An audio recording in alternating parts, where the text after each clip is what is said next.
Have you ever wondered how to deal with those who seem determined to tear you down, but in a way that doesn't drag you into endless battles? It might sound impossible.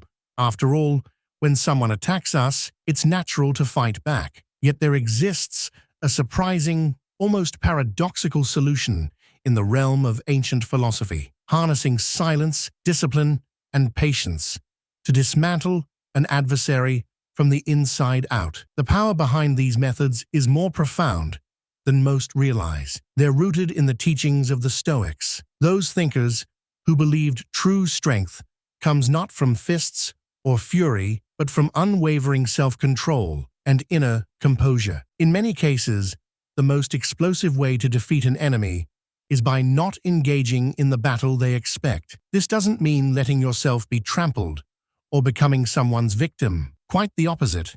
It means developing a level of self-mastery so formidable that your enemies lose their power over you entirely. When you don't feed into the cycle of confrontation, you starve it of its energy. You sidestep the drama, the wasted effort, and the self-destructive paths that anger often sets us on. Still, this approach demands courage of a different kind. Anger and retaliation can feel satisfying in the moment, but that fleeting rush comes at a high price. You risk losing your focus, your productivity, and even your dignity. In Stoicism, there's a well-known concept: the strongest revenge is no revenge. At a glance, it might sound weak or naive. Why allow your enemy to win by not fighting back? But when you look closer, you'll see that by not responding with aggression, you maintain total control over how you think, act, and live. You essentially deny your foe the pleasure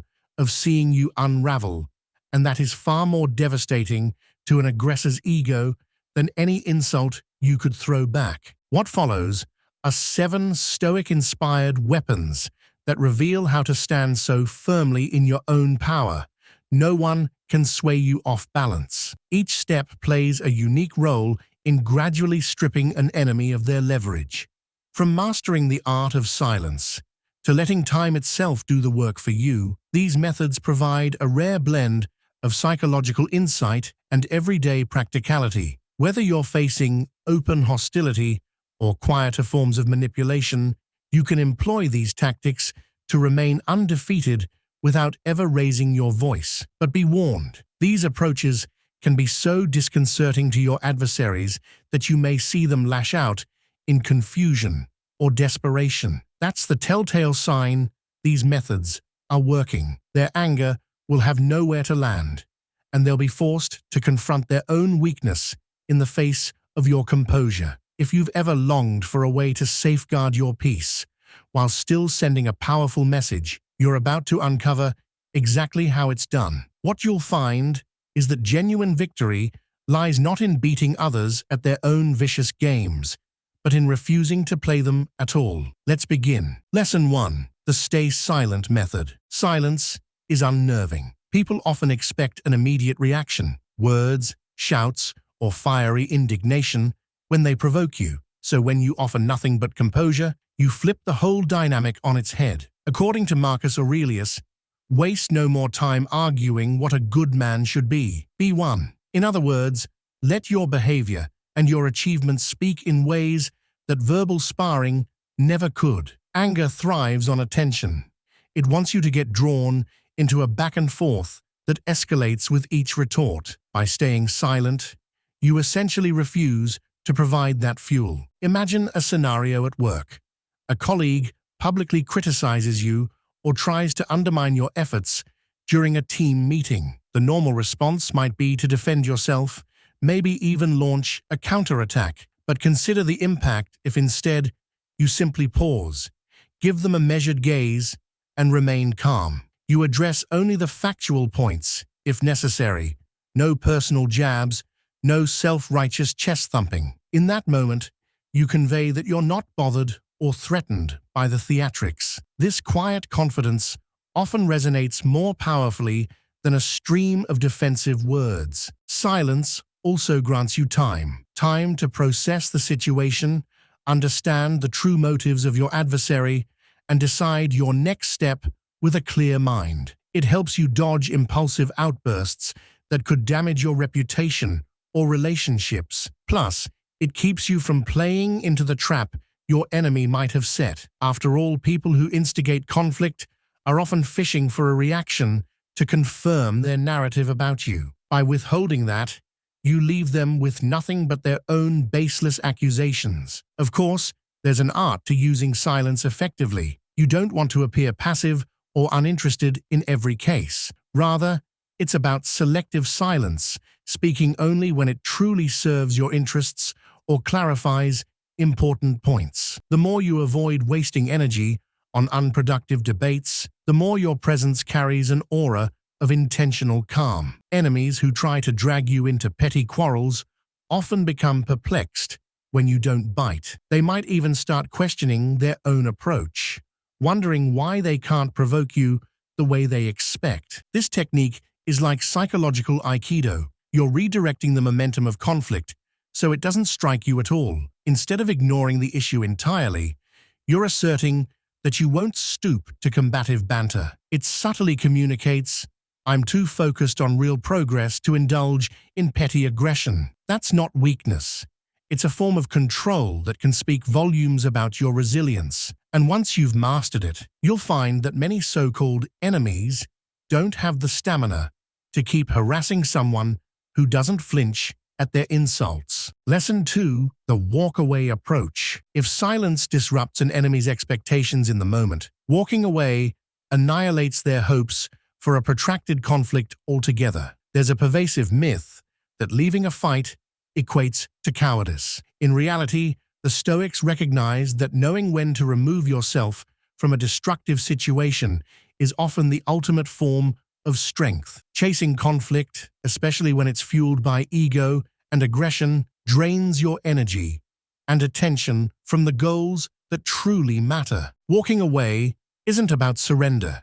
It's a calculated decision to preserve your well-being and dignity. To illustrate, picture someone flinging insults at you in public. They're hungry for a reaction. Perhaps they want to see you lose your temper, or they're recording the incident for social media drama. The minute you exit that scenario, you deprive them of the spectacle they crave. You don't give them the satisfaction of seeing you break. Instead, you keep your composure intact, leaving them to stew in their own hostility. Meanwhile, you've conserved your mental peace, which is no small feat in a world that constantly tries to provoke outrage. This tactic isn't just for street-level altercations.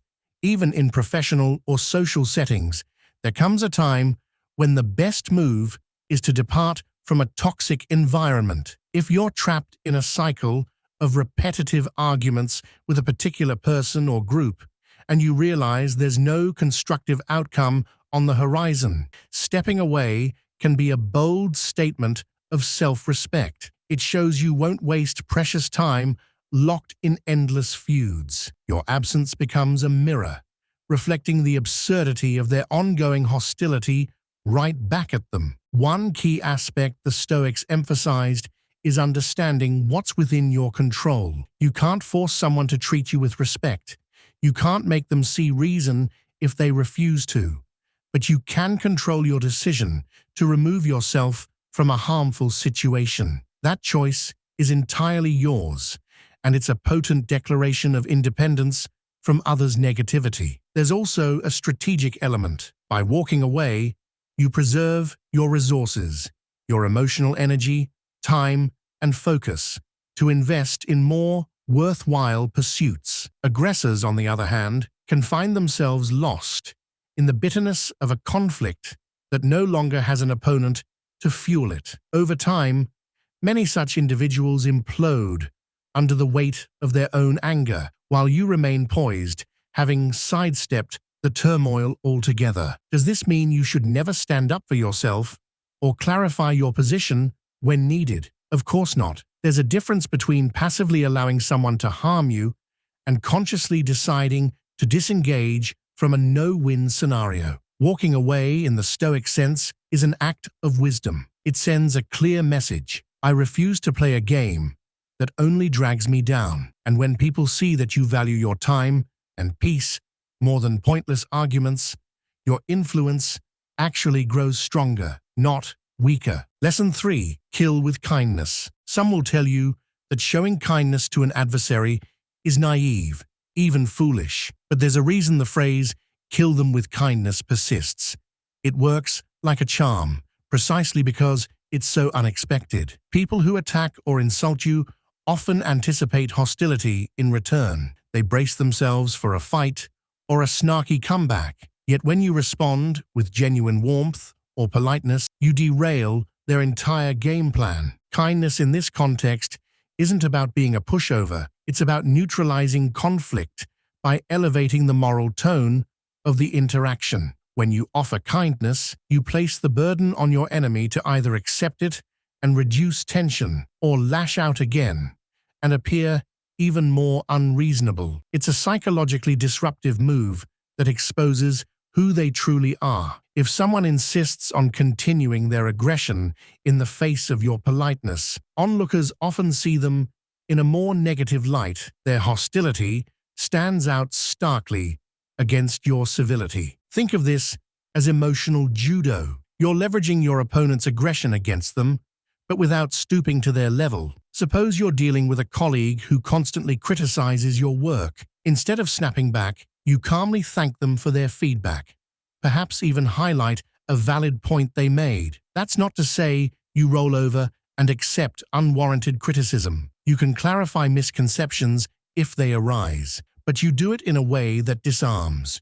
You keep your tone professional, your demeanor courteous. Often, this approach confuses the aggressor. They were ready for a fight, not a conversation. Historically, many influential figures who practice Stoicism have deployed kindness as a weapon far more devastating than anger. This tactic not only preserves your internal calm, but also shapes the social narrative in your favor. Over time, consistent kindness transforms you into someone who is respected for their steady demeanor. Meanwhile, the person flinging insults risks becoming known for relentless negativity. Even if the aggressor never relents, practicing kindness benefits you more than anyone else. Harboring anger or resentment can be exhausting. It weighs you down psychologically and sometimes even physically. By proactively choosing kindness, you protect your energy. You focus on constructive solutions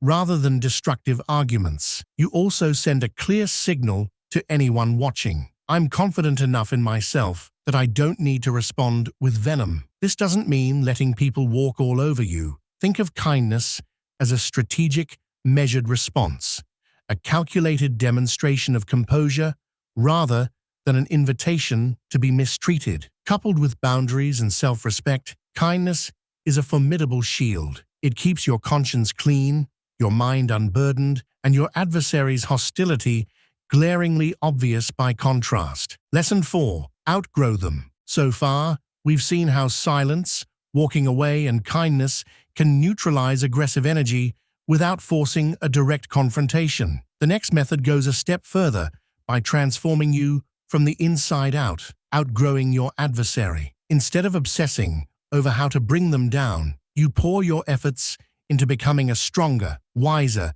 and more accomplished version of yourself. Over time, this leaves your adversary stuck in the same old place, unable to keep pace with your growth. In Stoic philosophy, self-improvement is not merely an option, it's a lifelong journey. While lesser minds fixate on petty rivalries, a true Stoic focuses on progress. This could mean refining your skill set at work, developing emotional intelligence, cultivating deeper relationships, or even enhancing your physical health. Whatever form it takes, the objective is clear. Evolve so comprehensively that your enemies become irrelevant. They can't pull you into their web of negativity if you've ascended beyond their reach. Picture someone who perpetually mocks your ambitions, claiming you'll never achieve your goals. Rather than squabbling with them, channel your energy into mastering your craft. If you're aiming for a promotion, devote time to learning new tools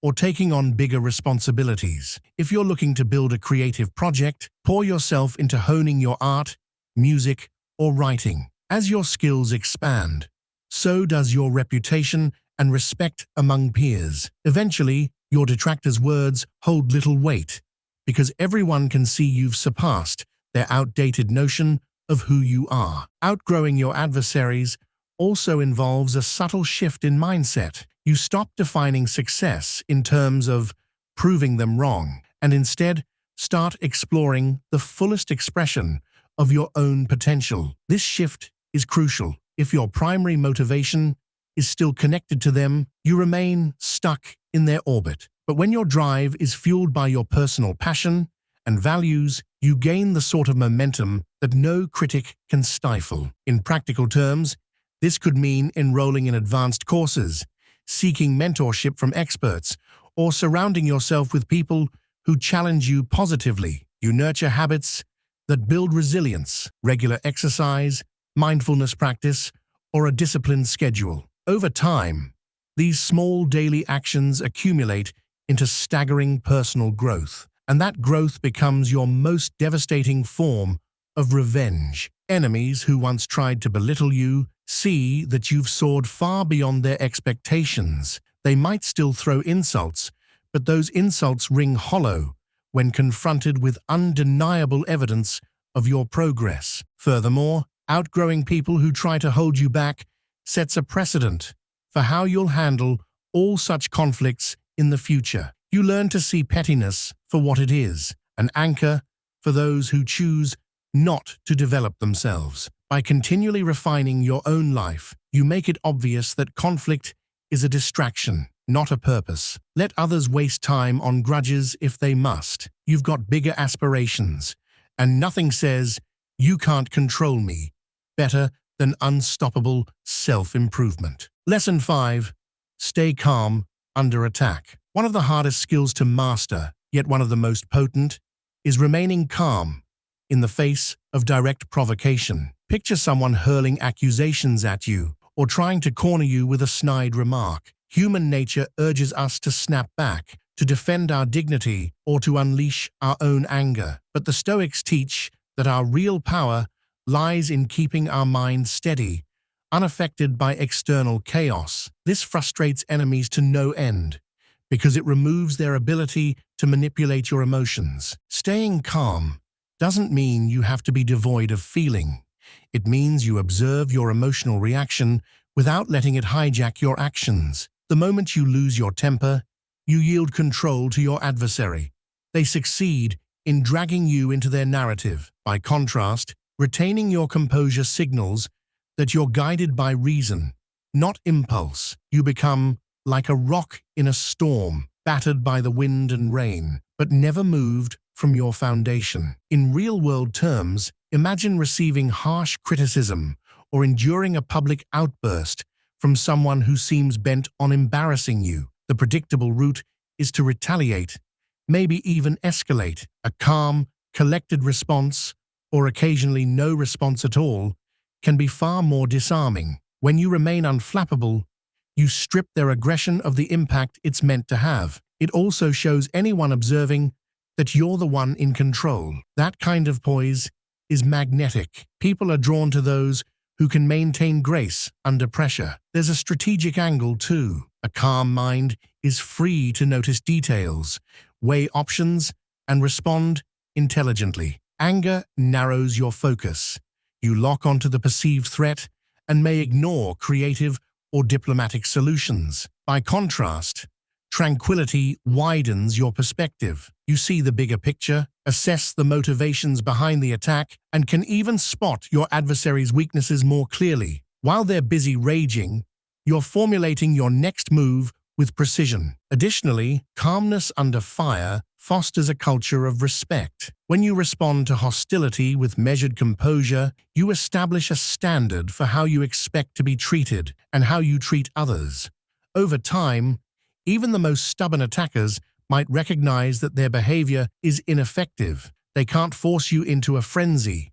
They can't control your narrative or your emotional state. And that's more devastating to someone who loves conflict than any heated comeback you could offer. In truth, no one is perfectly calm all the time. Even the greatest Stoics had moments of frustration, but the practice lies in catching yourself before anger takes the wheel, learning to pause, breathe, and choose a response guided by your highest values rather than momentary irritation. The power you gain from this self-control is immense, enough to crumble the confidence of foes who rely on riling you up. Lesson 6.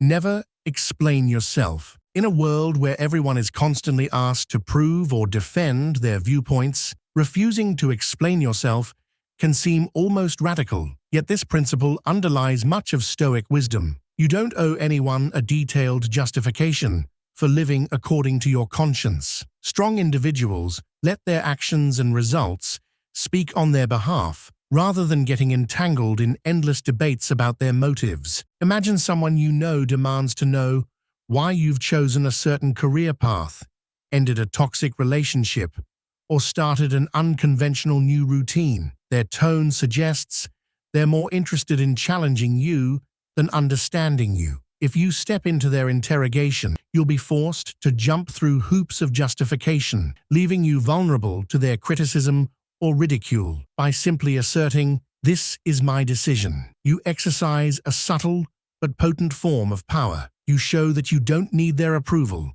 nor do you fear their disapproval. Refusing to over-explain can feel uncomfortable at first, especially if you're used to making sure everyone sees you in a favorable light. But constantly explaining yourself can trap you in cycles of doubt, letting other people's opinions overshadow your own judgment. That's not to say you become dismissive of genuine questions or feedback. Instead, you distinguish between constructive dialogue and intrusive demands. In a professional setting, for instance, if a superior wants details on your work process for legitimate reasons, you comply. But if a meddling co-worker just wants to pry or belittle your choices, you maintain your boundaries. This principle also pairs well with staying silent. Sometimes the best explanation is no explanation at all. A calm smile, a polite nod, or a confident "I have my reasons" often says more than a dissertation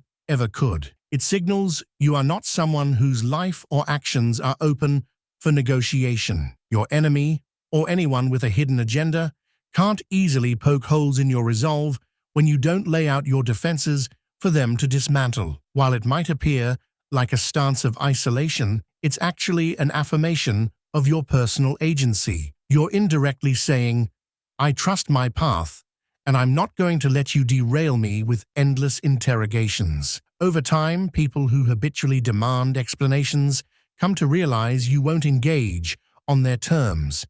They may grumble, but they'll respect the boundary if you're consistent enough. This is not about adopting a rude or arrogant attitude. It's about valuing your peace and your convictions. If someone is genuinely curious or looking to learn, you can choose to share more details. But if their goal is to tear you down or rope you into unnecessary drama, meeting them with quiet confidence is often the most decisive rebuttal. Lesson 7. Let time expose them.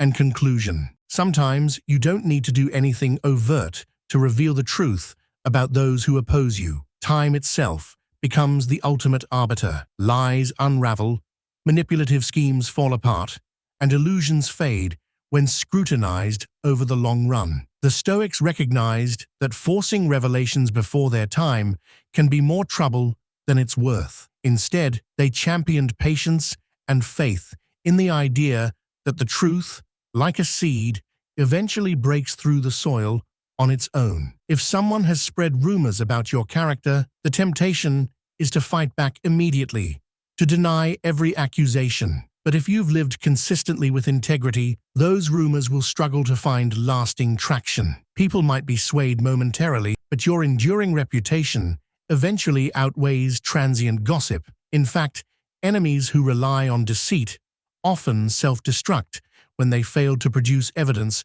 or maintain their lies under scrutiny. By allowing time to do its work, you sidestep becoming entangled in a messy he said, she said spectacle. Another advantage of patience is that your adversary's patterns become more visible over time. If they're inherently argumentative or deceitful, others will notice this behavior, repeating across multiple situations. This gradual exposure of their true nature can be far more effective than any defensive speech you might give in the moment. Meanwhile, you maintain your dignity, free from the stress of constantly trying to prove yourself. Summing up these 7 methods reveals a consistent theme. True power lies in self-governance. Stay silent to starve conflict of oxygen. Walk away to demonstrate your independence and self-worth. Kill with kindness to unnerve aggression with an unexpected response. Outgrow them by investing in your own development,